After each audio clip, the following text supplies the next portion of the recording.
Election commission का कारनामा आपको बताएं। सीनियर अफसरान को इंटर्नीज के मातहत काम करने की हिदायत कर दी गई है। मुस्तकिल मुलाजमीन को इंटर्नीज के मातहत काम करने के अहकाम जारी किए गए। इंटर्नीज को शोबा कानून में अहम जिम्मेदारियां दे दी गई। इलेक्शन कमीशन में इंटर्नीज बगैर इश्तेहार के रखे गए हैं। ये मामला है क्या, जान लेते हैं। वकार सैयद हमारे साथ मौजूद हैं। वकार, बताइएगा।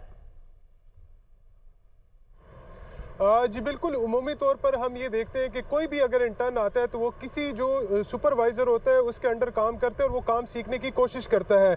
लेकिन इलेक्शन कमीशन ने ये कानून सरे से बिल्कुल ही उसको बदल के रख दिए। जो नोटिफिकेशन दुनिया ने उसको मौसूल हुआ है उसके मुताबिक जो सीनियर अफसरान हैं उनको कहा गया कि जो इंटर्न्स हैं 5 उनको असाइन किया गया और कहा गया कि वो उनके अंडर सुपरविजन जो है वो काम करेंगे, जिसमें डेटा सुपरवाइज़र, उसके अलावा जो डेटा एंट्री ऑफिसर है और इसके अलावा दीगर जो जूनियर असिस्टेंट है उनको बराह रास्त जो है वो नोटिफिकेशन के जरिए अहकाम जारी किए गए कि वो शोबा जो लीगल विंग है इलेक्शन कमीशन के उसमें उनको डिफरेंट जो है वो जिम्मेदारियां असाइन की गई है। इंटर्न्स जो है वो उस मामलात की सुपरविजन करेंगे, जबकि इलेक्शन कमीशन के जो मुस्तकिल मुलाजमीन है वो उनके अंडर यानी उनको जवाबदेह होंगे। अहकाम बाकायदा तौर पर तहरीरी तौर पर भी जो है वो उनको आगाह किया गया है, जबकि जो इस फैसले के बाद इलेक्शन कमीशन के जो मुस्तकिल मुलाजमीन है उनमें जो है बेचैनी पाई जा रही है। जो ज़राए हैं वो हमें ये बता रहे हैं कि मुख्तलिफ जो अफसरान हैं, जो मुलाजमीन हैं, उनकी जानिब से जो है वो इस बात पर इतराज़ात और